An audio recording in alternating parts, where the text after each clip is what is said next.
All right, let's take a closer look at this, the Ginunting by Traditional Filipino Weapons. If you haven't seen the testing video, I'll link it down below in the video description. And there'll also be a card up here which you can click so you get there. I'm not going to show too much of the testing in this video, just for the sake of brevity, but you can check that out. And well, it performed really well. If you've seen that, you already know this.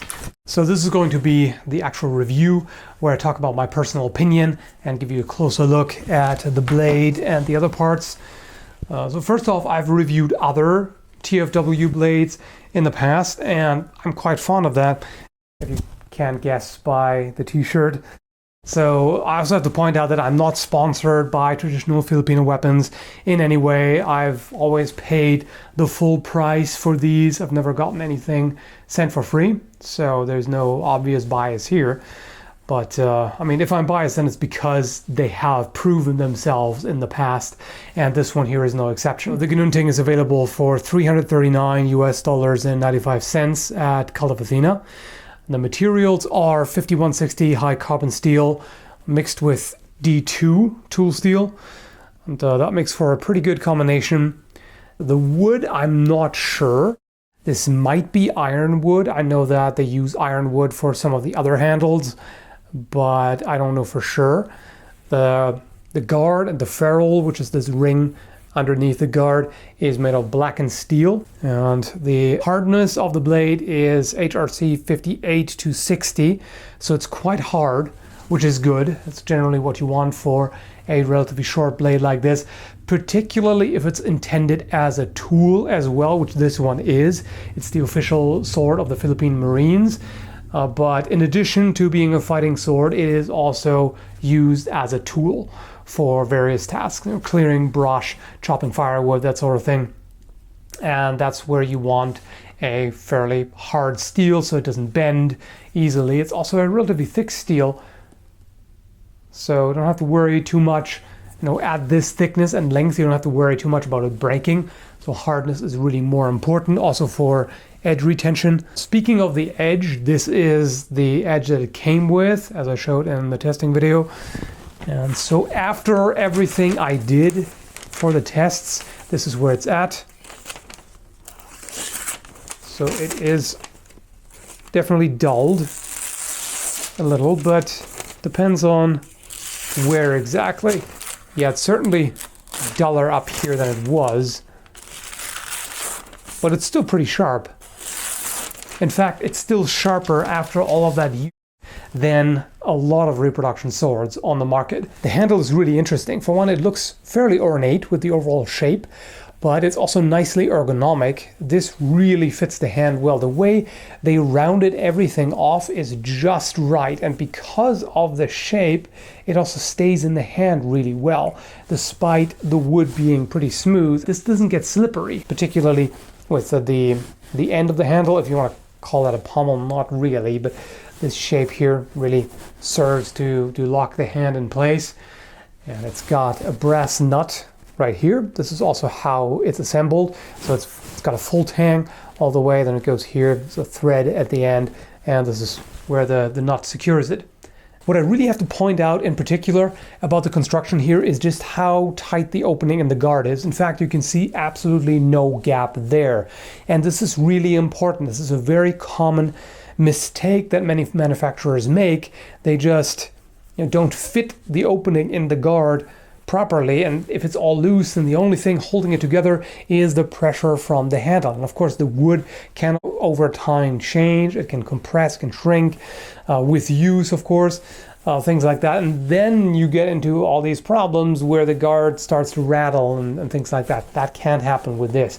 If it's that properly fitted, the steel itself would have to deform, which is not very likely. So this is going to stay that way. And you saw from all the testing, even hard chopping into wood, nothing loosened up whatsoever. It's still pristine.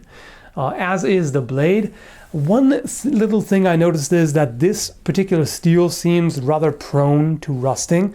Now at the beach, for example, with the moist air, and if there gets any water on it, you have to wipe it off immediately. Otherwise, you may get superficial rust quickly, which will clean off easily, but it's still something to keep in mind. So you should definitely keep it oiled at all times and wipe it immediately when using it. Handling is pretty amazing, like Filipino weapons in general tend to be. It is really light.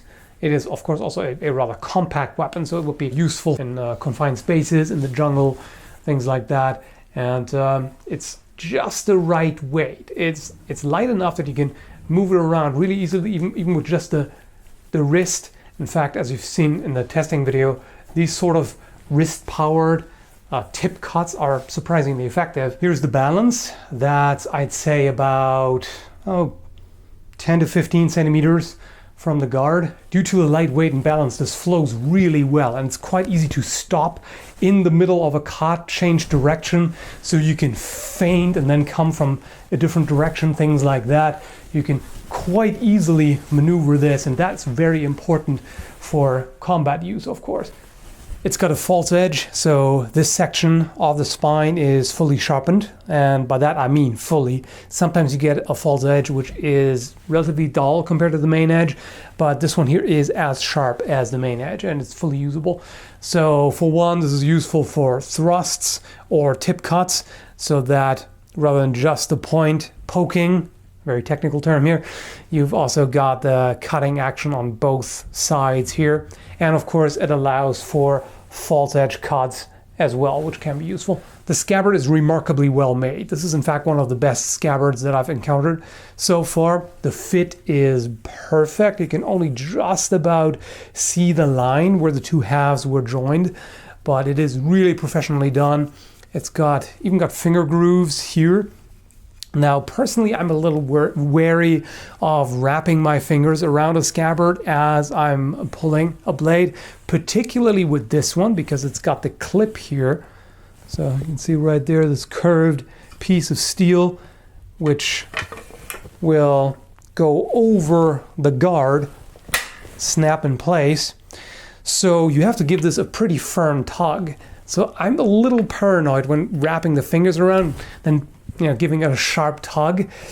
I mean, it shouldn't cut through the wood, of course, but I prefer to just have the hand here like this and pull it out that way. So yeah, really nice scabbard, holds it securely. The clip is nice. This really is not coming out at all. There is a little bit of rattle here. I don't think that's avoidable really, but yeah, it's nice looking, it's functional. What more do you want, right? Well, as I'm sure you can tell, I'm quite impressed by this one. I generally have a soft spot for forward curved blades, good material, perfect fit and finish, absolutely flawless, extremely durable, strong, handles well, performs well, cuts nicely. All of this, blah, blah, blah, praise upon praise. It's kind of lame, isn't it? I wish I could mix it up by also giving you some negatives, some constructive criticism and whatnot, but I really cannot find much. Sure, you know me, I'm not a big fan of minimal guards, but that's all this needs. This is not used the way European swords are, and it's also largely a tool. So yeah, I can't find anything. The price is good too. It's less than $250. You get a lot of value for that. So yeah, what can I say? I really like this thing. As usual, the link will be in the video description along with information. And that's it right now. Hope you found it entertaining and informative. Thanks for watching.